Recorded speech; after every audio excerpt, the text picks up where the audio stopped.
Salut à vous, jeunes disciples du dessin, et bienvenue sur ce tuto. Si vous avez besoin de bons conseils, de notions de base solides et de quoi progresser, sachez que vous êtes parfaitement mal tombé. Ouais, en fait, vous avez bien meilleurs tutos ou cours sur internet, mais vu qu'ils sont particulièrement chiants, longs et sans aucun fun, je vais me charger de vous faire une version plus sympatoche, et puis on va quand même parler dessin. Maintenant que vous savez que vous allez perdre votre temps, allons-y gaiement. Alors déjà, le dessin est accessible à tout le monde, même si t'as pas de main, donc pas d'excuses. Et je veux pas entendre « Waouh, il a été béni des dieux, il est l'élu de la Triforce du talent, il a le don du dessin !» Non! Le don, c'est comme la magie, c'est cool, mais ça existe pas en vrai. Y a que la pratique qui compte. Pas besoin de sacrifier votre chat à Satan, il pourra rien pour vous, désolé. Alors oui, une bonne mémoire visuelle, ça aide, mais personne n'a jamais dessiné un chef-d'œuvre sans apprendre les bases du dessin et la pratique. Même s'il y en a qui avancent plus vite, ça veut pas dire que vous pourrez pas vous en sortir. Donc préparez les 20 prochaines années de votre vie, c'est parti. Si ça va. C'est comme n'importe quoi d'ailleurs. Par exemple, on pose pas le genou dans un virage la première fois qu'on fait de la moto. Attends, mais c'est toi qui as écrit ça? Ouais. C'est pas que la moto soit un sujet qui me déplaise, mais enfin, t'essaies pas un peu de faire des clins d'œil pour attirer des gens? C'est un problème? Non, je m'en fous, mais... Non, enfin, en fait, ça sert à rien. On n'a pas besoin de ces conneries. Ouais, bon, ok. Je peux enchaîner? Oui, oui, oui. Mais alors, par quoi commencer sans se perdre dans l'infini de la feuille blanche, me direz-vous? Ou pas? Eh bien, la solution, sachez que je vous l'apporte. Le dessin d'observation! Assez évident, le dessin d'observation, c'est le fait de dessiner ce que l'on observe. Bravo! Une table, un vase, une lampe, un cure-dent, le fun absolu. En réalité, le dessin d'observation oblige à réfléchir sur le sujet dans sa globalité comme dans ses détails. On n'imagine pas, on observe pour apprendre à connaître l'objet dans toute son intimité. Plus on dessine des choses différentes, plus on sera apte à les redessiner sans les avoir sous les yeux, et plus tard, à les modifier selon son propre trait. Mais on se calme, tout doux, on en est encore très loin. Pour cela, vous n'avez besoin de quasiment rien.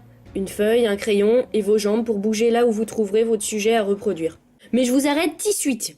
Avec votre question à la con. Tu utilises quoi pour dessiner? Ta gueule! On se fout royalement du papier, de la marque du crayon, ou si votre youtubeur graphiste préféré utilise tel truc ou tel machin. Non! C'est de la touchette intellectuelle, ça vous fera pas dessiner mieux. D'abord apprendre et plus tard se la jouer en exposant ses riches accessoires devant les pauvres.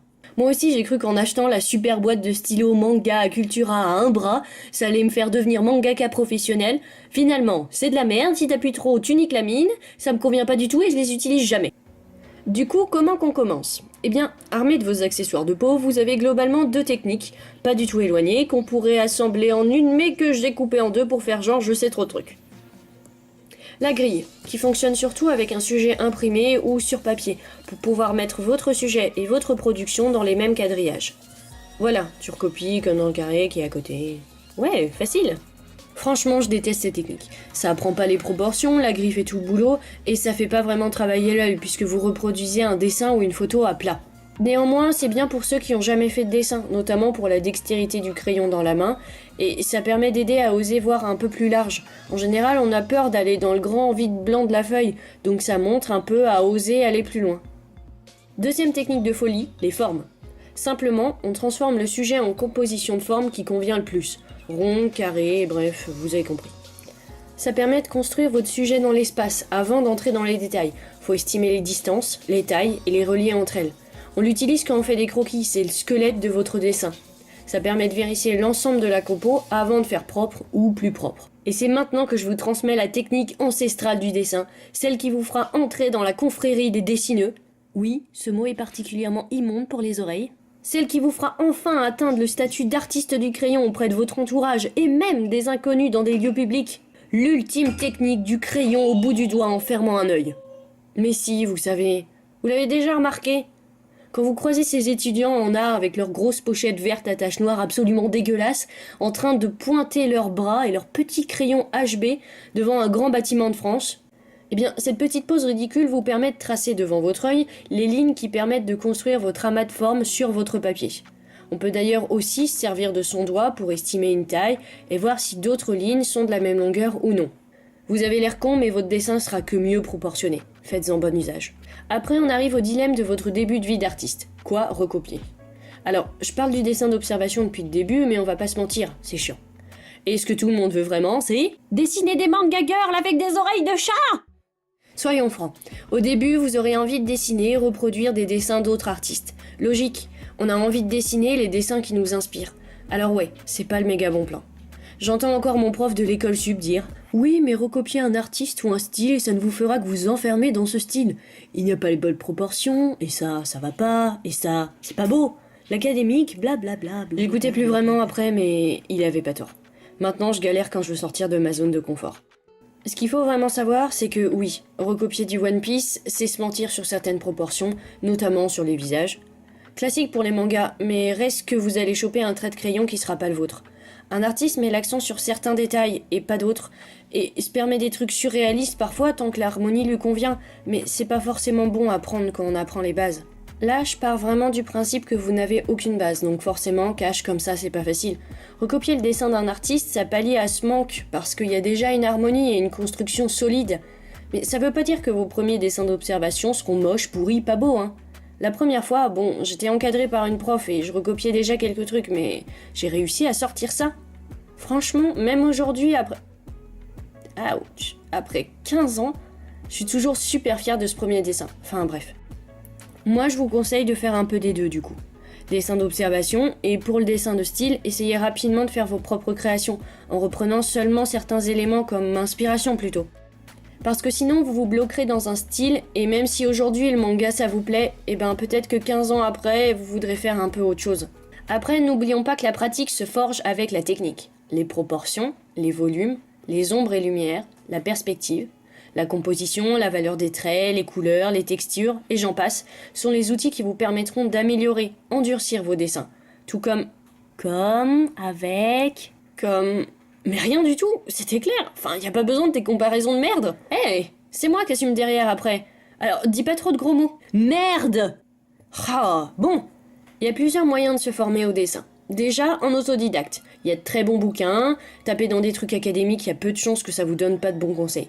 Regardez de vrais tutos en vidéo, pour m'être promené un peu, hormis le fait que c'est chiant à mourir, c'est souvent bien expliqué, et au pire, en faisant 3-4 vidéos du même genre, ou du même sujet, on comprend l'essentiel.